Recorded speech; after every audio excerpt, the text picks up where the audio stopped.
Makanya kalau kita sudah ingat bahwa kenaikan bicara tentang kuasa Tuhan yang luar biasa, harusnya kita menjalani kehidupan kita sebagai anak Tuhan, nggak ada ketakutan lagi, nggak ada kekhawatiran lagi. Kenapa? Karena kita tahu kuasa Tuhan kita luar biasa. Katakan amin. Karena orang yang takut, orang yang khawatir, artinya di sementara meragukan kuasa Tuhan yang memegang hidupnya, saudara.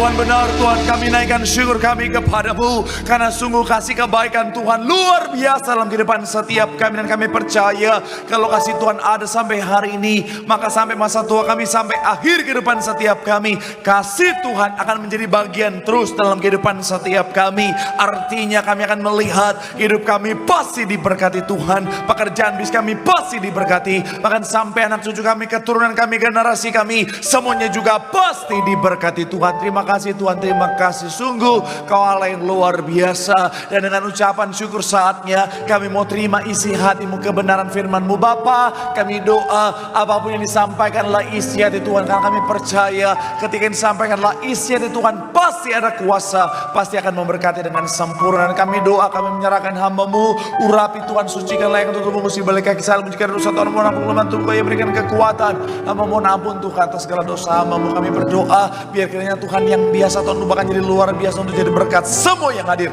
diberkati dengan sempurna. Berbicaralah Tuhan, isi hatimu yang disampaikan, kemuliaan hanya buat Tuhan. Mari yang siap diberkati dengan sukacita, dengan iman, sama-sama kita katakan amin. Tepuk tangan yang paling meriah buat Tuhan. Silakan duduk saudara. Terima kasih buat setiap rekan-rekan yang sudah melayani dengan luar biasa. Dan dari mimbar ini saya mau sampaikan salam damai sejahtera, shalom. Sekali lagi shalom. Haleluya. Dalam Tuhan ada sukacita, amin. Dan di mana ada sukacita pasti ada senyuman di wajahnya. Boleh sama-sama berikan senyuman dulu, jumpai kanan kiri depan belakangmu, katakan mari bersukacita dalam Tuhan. Yuk minimal 2-3 orang kiri kanan depan belakangmu, walaupun belum gajian. Haleluya. Tapi semangatnya luar biasa saudara, haleluya. Yang bisa menghalangi jemaat betos cuma banjir saudara. Tapi luar biasa saya melihat semangat kesetiaan yang luar biasa dalam mencari Tuhan. Saya mau bilang saudara, orang yang semangat setia cari Tuhan, janji Tuhan, hidupnya anak cucunya pasti diberkati Tuhan. Tepuk tangan dulu yang paling meriah buat Tuhan. Sama-sama bilang sama saya, aku pasti diberkati Tuhan. Anak cucuku pasti diberkati Tuhan. Bilang kanan kirimu, kamu juga pasti diberkati Tuhan. Bilang sama yang ngomong senyumnya mana. Bilang sama yang ngomong semangat. Tepuk tangan sekali lagi yang paling meriah buat Tuhan. Haleluya. Yuk, yang bawa Alkitab kita mau angkat Alkitab kita. Alkitab juga boleh, Alkifon juga boleh. Yang gak bawa Alkitab angkat tangan juga boleh. Dengan iman percaya sama-sama kita katakan dalam nama Tuhan Yesus, aku percaya Alkitab ini adalah firman Tuhan. Setiap kata kalimatnya sanggup memberkati aku. Dan hari ini aku pasti diubahkan, aku pasti dipulihkan dalam nama Tuhan. Sama-sama kita katakan. Kita buka Lukas pasal yang ke-24 ayat 50 sampai 53. Saudara, kita akan baca bergantian. Saya 50, saudara 51, kita gantian 53. Kita baca sama-sama Lukas pasal yang ke-24 ayat 50 sampai 53. Yang sudah di sana boleh bilang aku diberkati Tuhan. Sama-sama 3, ya saya lihat 50, saudara 51, kita baca 53 sama-sama. 50. Lalu Yesus membawa mereka keluar kota sampai dekat Betania. Di situ ia mengangkat tangannya dan memberkati mereka. 51 silakan.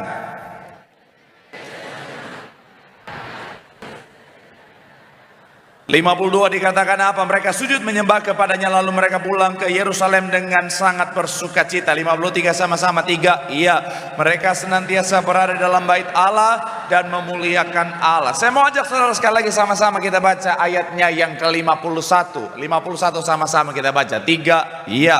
Dan ketika ia sedang memberkati mereka, ia berpisah dari mereka dan terangkat ke sorga. Nah, saudara, saya mencatat di sini, saudara, sebentar lagi kita akan memperingati kenaikan Tuhan ke sorga. Sekali lagi, sebentar lagi, saudara dan saya, kita akan memperingati kenaikan Tuhan ke sorga. Dan setiap tindakan Tuhan ada tujuannya. Sama-sama bilang sama saya, ada tujuan. Amin. Dan ketika bicara tentang kenaikan Tuhan ke sorga, salah satu momen yang penting dalam iman kekristenan kita, saya mau bilang saudara, tentunya di balik tindakan itu ada tujuan yang besar. Dan ketika saya pelajari lebih dalam saudara, ini sangat erat kaitannya dengan yang namanya penyediaan. Sama-sama bilang sama saya, penyediaan. Amin. Dan anak Tuhan harus paham tentang apa tujuan Tuhan ke sorga, sehingga kita paham tentang apa yang Tuhan sediakan bagi setiap kita. Kenapa? Karena kalau tidak, maka akhirnya apa? Pemahaman kita salah, respon kita salah. Dan saya mau bilang saudara, respon yang salah bisa membuat kita kehilangan apa yang sudah Tuhan sediakan. Kenapa? Karena respon akan menentukan hasil saudara. Jadi ketika bicara tentang pemahaman akan kenaikan Tuhan ke sorga, kita harus paham apa tujuannya dan apa yang Tuhan sediakan, supaya apa yang Tuhan sediakan itu menjadi bagian setiap kita. Makanya hari ini saya akan ajak saudara untuk sama-sama membahas satu tema, adalah bicara tentang tujuan kenaikan Tuhan Yesus ke sorga. Sama-sama bilang sama saya, tujuan kenaikan. Amin. Doa saya melalui firman Tuhan hari saudara, saya akan punya pemahaman yang benar, sehingga apa yang Tuhan sediakan di balik kenaikannya itu menjadi bagian setiap kita. Tepuk tangan sekali lagi yang paling meriah buat Tuhan. Haleluya. So, apa tujuan Tuhan Yesus di balik kenaikannya ke sorga? Yang pertama saya mencatat, to declare power, atau untuk menyatakan kuasa. Sama-sama bilang sama saya, menyatakan kuasa. Sama-sama bilang sama saya, menyatakan kuasa. Amin. Yohanes 14 saudara bisa tandai. Kita akan kembali ke sana ke pembahasan kita saudara. Kita lihat ayat yang ketiga untuk poin yang pertama. Yuk sama-sama kita buka Yohanes pasal yang ke-14 ayatnya yang ketiga. Yang sudah di sana boleh bilang, aku diberkati Tuhan. 3, iya.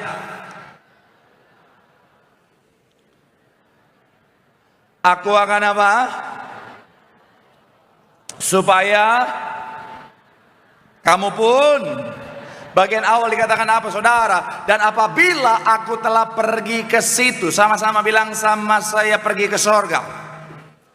Kata aku telah pergi saudara, bahasa aslinya adalah poreumai, artinya aku pergi saudara. Dalam terjemahan yang lain makanya menggunakan aku pergi. Dan saya mau bilang saudara, ini bicara tentang otoritas. Sama-sama bilang sama saya, otoritas.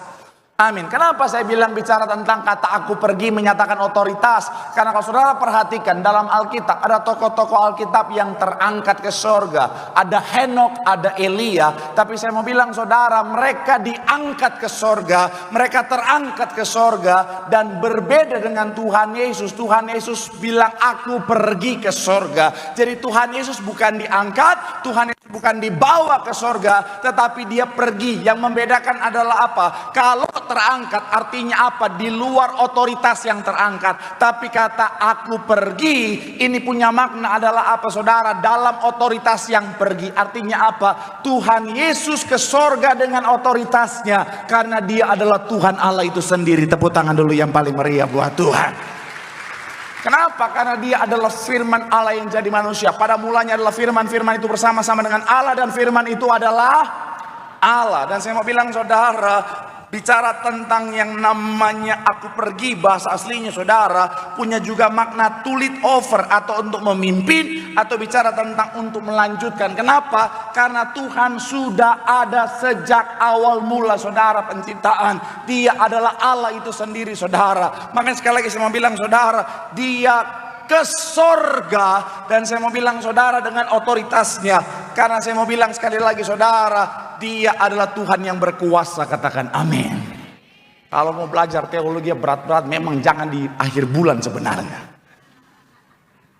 Lagi banyak jemaat mikir, token udah bunyi, ding dung ding dung ding dung ding. Istri udah bilang, "Pa, bayar ini, Pa." Tapi saya percaya segala firman yang ditaburkan tidak akan berlalu dengan sia-sia. Jemaat Betos dewasa rohani. Saya mau bilang sekali lagi saudara, sederhananya begini saudara, ingat kenaikan, ingat kuasa Tuhan, katakan amin. Makanya saya mencatat di sini saudara, bicara tentang kuasa Tuhan, kita punya Tuhan yang kuasanya luar biasa. Billy Graham bilang begini saudara, kuasa Allah mengubah yang mustahil menjadi mungkin. Dia membangkitkan yang mati, menyembuhkan yang sakit, dan memberikan harapan di tengah keputusasaan. Jadi ketika kita ingat kenaikan Tuhan, kita ingat bahwa kita punya Tuhan yang luar biasa kuasanya. Makanya kalau kita sudah ingat bahwa kenaikan bicara tentang kuasa Tuhan yang luar biasa, biasa. Harusnya kita menjalani kehidupan kita sebagai anak Tuhan, nggak ada ketakutan lagi, nggak ada kekhawatiran lagi. Kenapa? Karena kita tahu kuasa Tuhan kita luar biasa. Katakan amin. Karena orang yang takut, orang yang khawatir, artinya di sementara meragukan kuasa Tuhan yang memegang hidupnya, saudara. Saya mau bilang saudara, kalau saudara masih khawatir, artinya kau masih meragukan kuasa Tuhan yang menjamin masa depanmu. Amin. Saya mau bilang saudara, dalam Tuhan masa depan sungguh ada. Amin. Mau seperti apapun keadaanmu hari, selama kau hidup dalam Tuhan, Tuhan yang jamin masa depanmu.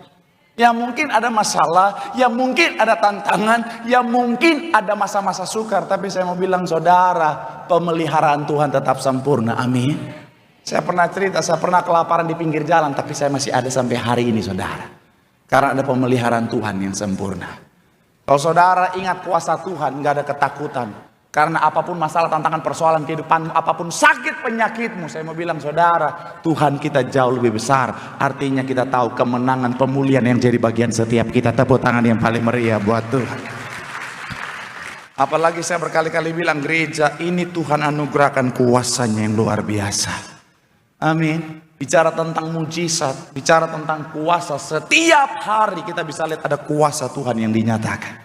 Dalam perjalanan pelayanan saya saudara, ada satu keluarga di Karawaci, rumah tangga suami istri saudara. Mereka bilang, Pak kami udah lama nggak punya keturunan, Pak kami pengen punya keturunan. Kami udah lakukan segala macam cara untuk supaya bisa hamil istri saya ini Pak. Tapi gagal. Semua cara udah kami coba, tapi gagal dan gagal Pak. Akhirnya selesai dia cerita, saya ajak mereka berdoa sama-sama. Punya iman yang luar biasa sama Tuhan, punya iman yang besar. Saya kasih minyak urat, saya kasih perjamuan saudara. 3 minggu kemudian mereka balik lagi dan suaminya berkata, Pak puji Tuhan istri saya sudah positif hamil. Tepuk tangan dulu yang paling meriah buat Tuhan. Minggu lalu ada seorang ibu Puri saudara, ibu di cabang Tiberias Puri datang sambil nangis dan dia bilang, Pak Pendeta, dokter vonis saya ada tumor di tubuh saya Pak Pendeta. Saya sangat ketakutan Pak Pendeta. Kita doa sama-sama, saya kasih minyak urapan saudara. Tadi dia datang dengan air mata yang sama dan dia bilang begini, Pak Pendeta, kata dokter, Pak Pendeta tumor sudah hancur Pak Pendeta, sudah tidak perlu dioperasi lagi, sudah tidak perlu yaitu bicara tentang diterapi lagi, saya sudah sembuh Pak Pendeta. Tepuk tangan dulu yang paling meriah buat Tuhan. Saya mau bilang sekali lagi saudara, ingat kenaikan, ingat kuasa Tuhan yang luar biasa. Apapun masalah tentang persoalan kehidupan setiap kita, Tuhan sanggup memberikan pemulihan mujizat. Tepuk tangan sekali lagi yang paling meriah buat Tuhan. Bilang sama kanan kirimu, Tuhan kita kuasanya luar biasa. Dia sanggup lakukan perkara yang ajaib. Tepuk tangan sekali lagi yang paling meriah buat Tuhan. Haleluya. Yang kedua, apa tujuan Tuhan Yesus naik ke sorga? Yang kedua adalah untuk menyatakan tujuan. Sama-sama bilang sama saya, menyatakan tujuan. Sama-sama bilang sama saya, menyatakan tujuan. Amin. Coba kita buka Alkitab kita saudara, Yohanes 14 ayat 2 bagian awal dan kita loncat ayat yang keempat. Yuk sama-sama kita baca ayat 2 dan ayat yang keempat. 3, ya di rumah. Sama-sama bilang sama saya di rumah Bapakku. Sama-sama bilang sama saya di sorga. Amin. Ayat yang keempat dikatakan apa saudara? Dan kemana aku pergi, kamu tahu jalan apa? Sekali lagi, dan kemana aku pergi, kamu tahu apa? Tuhan Yesus menyatakan tujuan saudara dan saya, yaitu apa? Bicara tentang sorga. Saya mau bilang sekali lagi saudara, sejak awal mula Tuhan merancangkan saudara dan saya bukan untuk binasa bersama dengan dunia, bukan untuk menderita di neraka, tetapi untuk pesta di sorga. Katakan amin. Dan saya mau bilang saudara, itulah tujuan setiap kita saudara. Ada yang bilang begini sama saya, Pak Pendeta, kalau Tuhannya orang Kristen adalah Tuhan yang penuh kasih, kenapa dia ciptakan neraka? Saya mau bilang saudara, firman Tuhan tegas dengan berkata apa? Tuhan tidak pernah menciptakan neraka untuk manusia.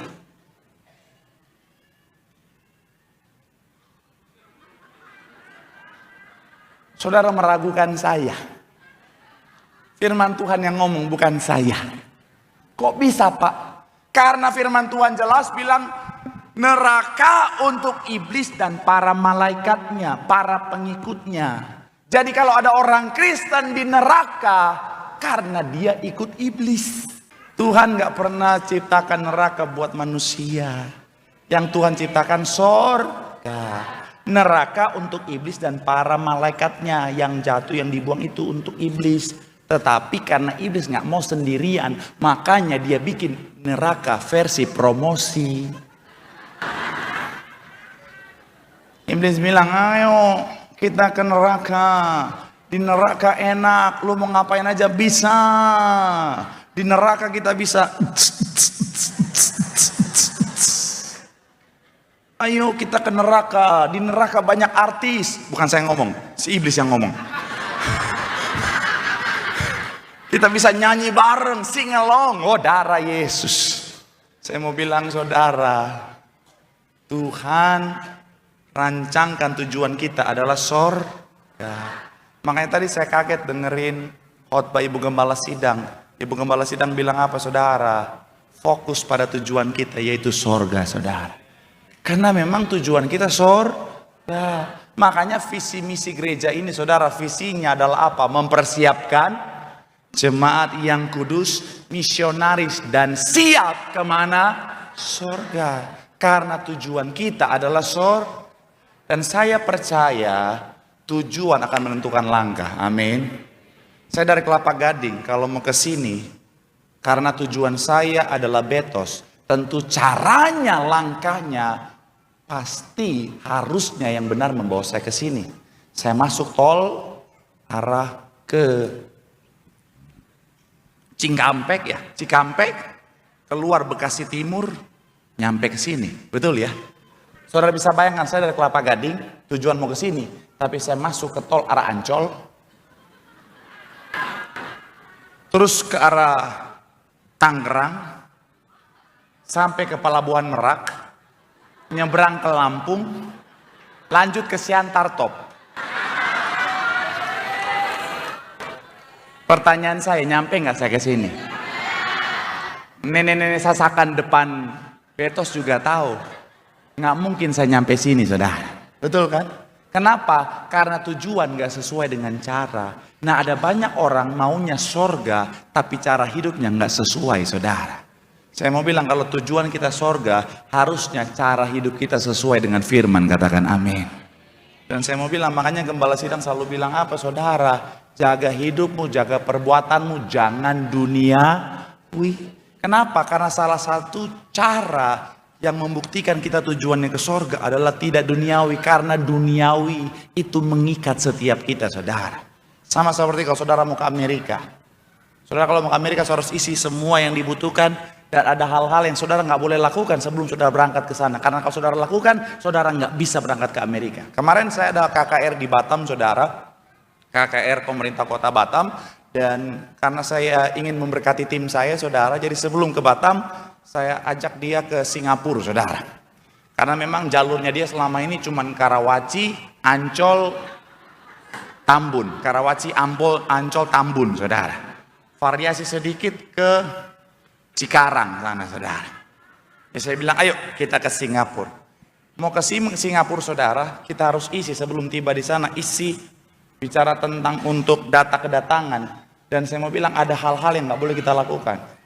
Mereka akan tanya, pernah lakukan ini atau pernah ke sini beberapa bulan sebelumnya dan lain sebagainya, pernah sakitin dan lain sebagainya. Kalau seandainya kita ada lakukan hal-hal yang bisa menghalangi kita, bisa-bisa kita disuruh pulang kembali, saudara. Dan saya mau bilang, saudara, begitupun ketika kita ke surga. Saya mau bilang sekali lagi, saudara, saudara bisa sebutkan segala macam keduniawian, semuanya itu sifatnya akan mengikat, saudara. Contoh apa? Misalnya saudara narkoba, misalnya saudara. Awalnya mungkin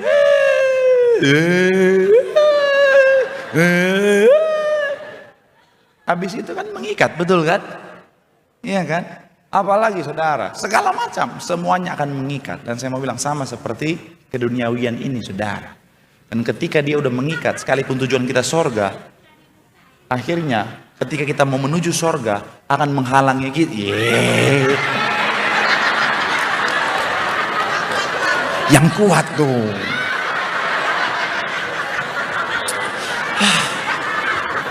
Padahal di Singapura makannya banyak banget, saudara. Kak enak kak, dalam hati saya, bayarnya pakai dolar itu, bos. Mentang-mentang gratis dia. Oke. Nah, jadi sekali lagi saudara, kalau kita biarkan keduniawian mengikat kita, Ketika kita tahu sekalipun tujuan kita sorga, tapi kalau keduniaan sudah kita biarkan mengikat kita, makanya akhirnya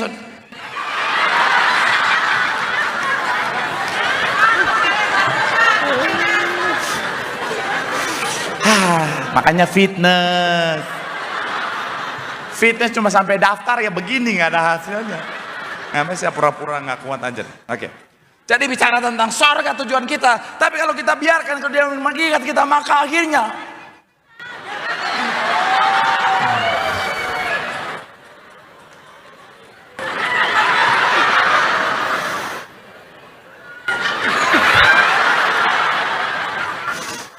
saya mau bilang, akhirnya bisa menghalangi kita, saudara. Amin. Jadi sekali lagi saya mau bilang, saudara, pastikan kita ingat baik, fokus pada tujuan kita. Tujuan kita sorga, hiduplah sesuai dengan firman. Kapan waktu Tuhan, kita akan melangkah menuju sorga. Tepuk tangan yang paling meriah buat Tuhan. Bilang sama kanan kirimu, fokus pada sorga. Tujuan kita adalah sorga. Tepuk tangan sekali lagi yang paling meriah buat Tuhan. Haleluya. Yang terakhir, imam musik boleh siap-siap. Yang terakhir, yang ketiga, saudara. Tapi sebelumnya sambil imam musik boleh maju ke depan, saya ajak saudara untuk melihat bicara tentang apa yang disampaikan oleh Mother Teresa. Bilang begini, saudara, bahwa bicara tentang Mother Teresa, rumah sejati kita ada di sorga, di mana Yesus menunggu dengan tangan terbuka. Segala yang kita lakukan di bumi hanyalah apa? Persiapan untuk pulang. Sekali lagi, segala yang kita lakukan di bumi hanyalah persiapan untuk, bilang sama kanan kiri, tujuan kita sorga. Bilang sama yang ngomong, jangan aneh-aneh. Tepuk tangan yang paling meriah buat Tuhan. Haleluya. Yang ketiga, apa tujuan Tuhan naik ke sorga? Yang ketiga, untuk menyediakan tempat. Sama-sama bilang sama saya, untuk menyediakan tempat. Sama-sama bilang sama saya, menyediakan tempat. Ayat 2 dan 3 sama-sama. Masih dalam Yohanes 14. Yang sudah di sana boleh bilang, aku diberkati. 3, ya, di rumah Bapakku banyak apa? Jika tidak demikian tentu, sebab aku pergi ke situ untuk menyediakan tempat. Sekali lagi, sebab aku pergi ke situ untuk.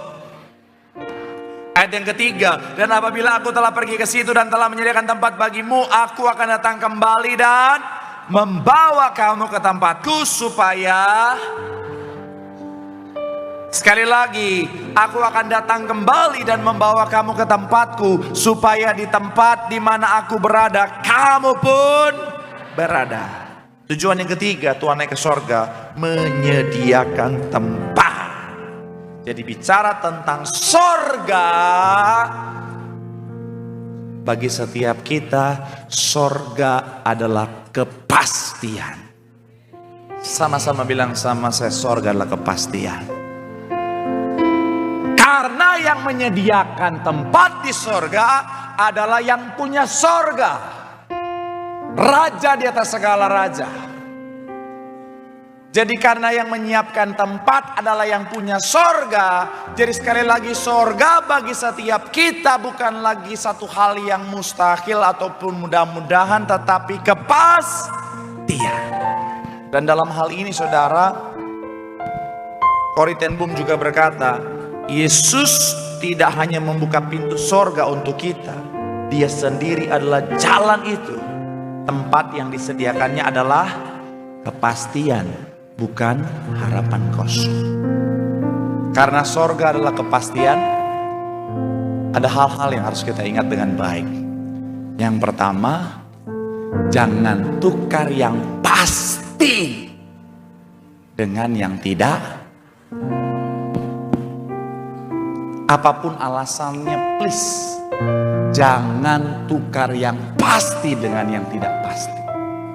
Sekalipun itu bicara tentang jabatan, sekalipun itu bicara tentang yang namanya ketenaran, semua itu tidak menjamin keselamatan. Amin. Sekalipun itu bicara tentang cinta, itu tidak menjamin keselamatan. Janganlah. Karena saya mau bilang, saudara, semuanya sementara. Amin. Apalagi ada anak muda nih. Shalom anak muda.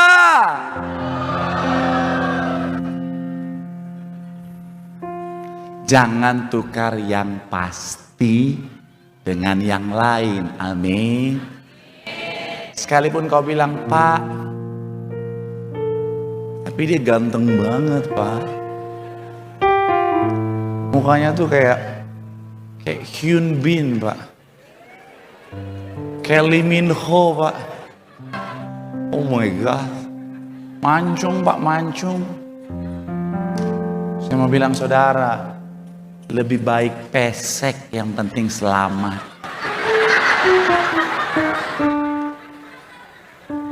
Ya kan? Lagian pesek sama mancung tuh cuma beda tujuan. Yang satu ke depan, satu ke dalam. Jadi udahlah. Apalagi buat anak-anak Tuhan ya. Buat para wanita, shalom para wanita.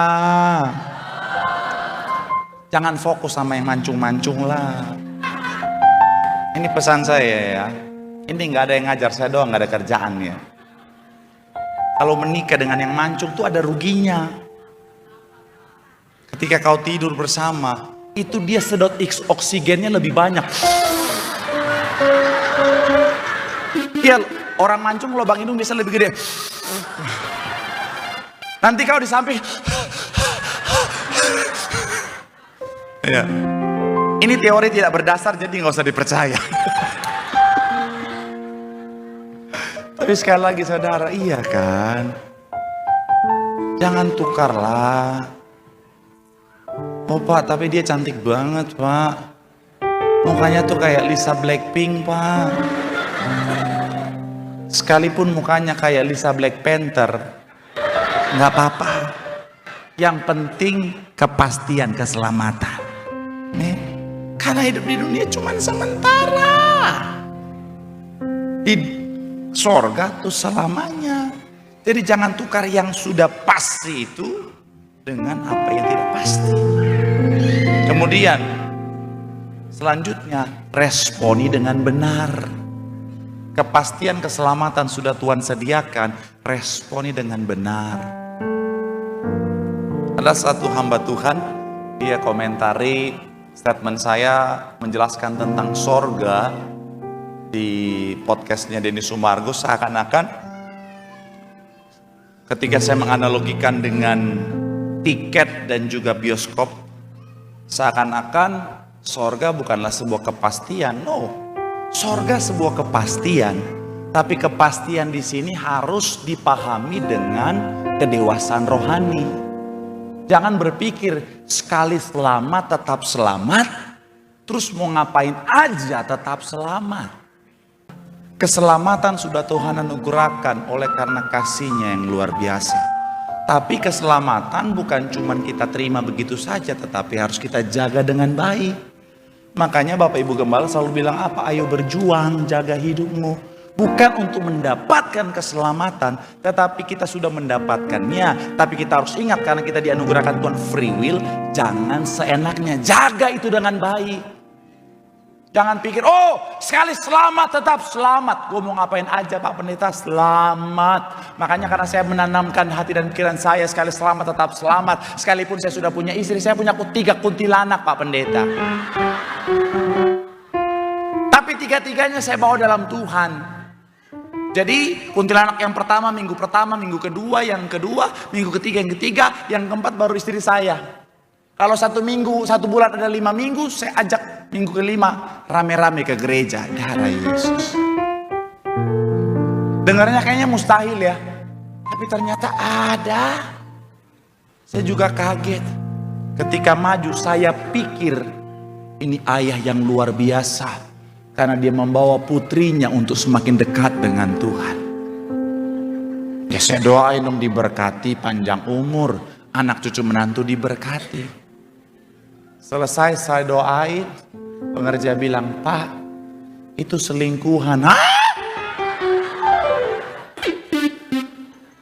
Dalam hati saya, mereka maju altar call, harapan doanya apa? Kan gak gitu saudara, betul kan? Dosa tetaplah dosa. Jangan bilang, oh Pak Pendeta, saya tahu tuh sekali selamat tetap selamat. Makanya setiap kali saya korupsi, saya curi uang perusahaan Pak Pendeta, saya selalu berdoa, Tuhan Tuhan berkati hasil korupsi ini Tuhan. Tuhan kuduskan untuk melebarkan pekerjaanmu di muka bumi. Darah Yesus. Haleluya. Saya mau bilang saudara, ketika Tuhan kembali menjemput, Tuhan akan berkata, Matius 7:21-23, aku tidak mengenal engkau. Enyahlah kamu sekalian para pembuat. Saya mau bilang saudara, yuk, keselamatan memang adalah sebuah kepastian, tapi responlah dengan benar, dengan hidup dalam pertobatan, hidup dalam kesetiaan, supaya kapanpun waktu Tuhan, orang yang didapati dalam keadaan setia akan beroleh mahkota kehidupan, pesta dalam kerajaan sorga. Tepuk tangan sekali lagi yang paling meriah buat Tuhan. Bilang sama kanan kirimu, keselamatan adalah kepastian. Kerjakanlah dengan benar sampai jumpa di sorga. Tepuk tangan yang paling meriah buat Tuhan. Yang diberkati oleh lambaikan tanganmu. Sorak-sorak yang paling meriah buat Tuhan. Haleluya, haleluya. Mari sama-sama doa di hadapan Tuhan. Firman Tuhan mengingatkan setiap kita, tujuan Tuhan naik ke sorga, yang pertama menyatakan kuasanya. Ingat kenaikan, ingat kuasa Tuhan yang luar biasa, sanggup lakukan perkara yang ajaib dalam kehidupan setiap kita. Yang kedua, dia naik ke sorga menyatakan tujuan. Tujuan kita bukan binasa bersama dengan dunia, bukan menderita di neraka, tapi untuk pesta dalam kerajaan sorga. Hiduplah sesuai dengan firman Tuhan. Dan yang ketiga, sorga adalah kepastian. Jangan pernah tukar dengan apapun. Kerjakan keselamatanmu kapanpun waktu Tuhan. Kita akan pesta dalam kerajaan sorga. Sambil langkah tanganmu, hamba menyerahkan Tuhan setiap jemaat Tuhan sesuai dengan penglihatan yang Tuhan anugerahkan kepada gembala sidang kami, bahwa jemaat ini Tuhan adalah lautan manusia yang berjubahkan kekudusan, yang akan pesta dalam kerajaan sorga. Yang setuju boleh berikan tepuk tangan sekali lagi yang paling meriah buat Tuhan.